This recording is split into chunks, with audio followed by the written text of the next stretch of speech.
Huwa ni mpenzi mwana michezo, hasa mpenzi wa klabu kubwa Tanzania, nazungumzia Simba Sport. Na leo tupo na taarifa kubwa, taarifa ya striker Mohamed Goli, striker ambaye anatamba sana kwa sasa katika ligi ya Betway Premiership ya pale nchini South Africa. Striker ambaye kwa sasa ndio kinara wa magoli kwenye ligi hiyo ya South Africa, licha ya kwamba yuko kwenye timu ambayo si kubwa, lakini ni striker anayetisha na anazungumzwa sana chini South Africa kwa sasa.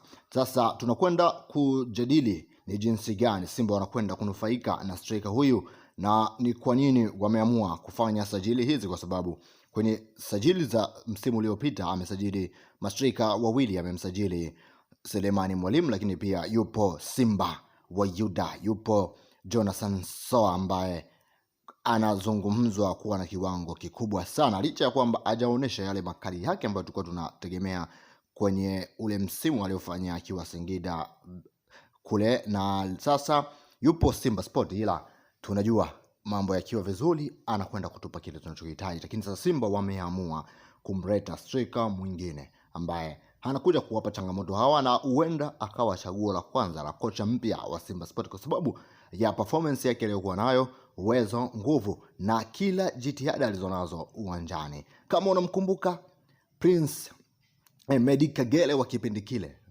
Medi Kagere wa kipindi kile, basi huyu ni Medi Kagere mtupu.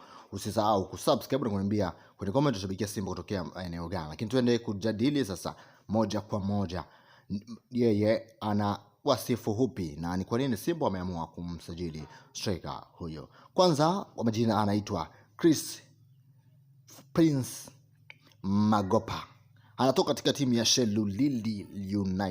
Shekunil United ya pale South Africa, ambayo ipo kwa sasa nafasi ya 4 ligi ya South Africa. Anafunga magoli 14 hadi sasa. Klabu ya Orlando Pirates inasemwa kumuhitaji, lakini pia klabu ya Mamelodi Sundowns nao pia walitajwa kumtaka, lakini yeye ameamua kwenda Simba Sport kwa sababu ya alichokisema yeye kwamba anahitaji kwanza namba, anahitaji uhakika wa kucheza katika kila mchezo kama atafanya vizuri kwenye uwanja wa mazoezi. Kwa hiyo uwepo wa wachezaji wakali kama Shalulile katika timu ya Mamelodi Sundowns umemfanya yeye kuona ni bora aje Simba Sport ili kuweza kutetea kiwango chake na kufanya vizuri, kwa sababu anataka kupata tena nafasi ya kuitwa kwenye kombe la dunia linalofuata, kwa sababu timu yake imefuzu kombe la dunia.